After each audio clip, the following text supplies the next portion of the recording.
Does Aled miss much school because of his singing engagement? No. Both he and his parents have managed to work his engagements, I feel, in a very sensible way, so that they have minimised the amount of school that Aled has lost during the year. How's he getting on academically, would you say? Is he keeping up? I would say that Aled is an average pupil.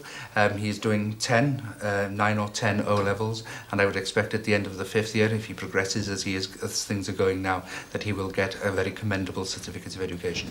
Aled is a normal child here at Ysgol David Hughes.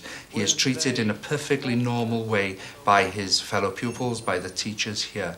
When I think about Aled, I don't think about the angelic face or the angelic voice. I think about the little boy who at lunchtime is trying to push his way into the front of the dinner queue. And it is actually that fact that it is a non-story, I think, that makes Aled, in a way, so remarkable, in that he is able to deal with all the attention that he gets.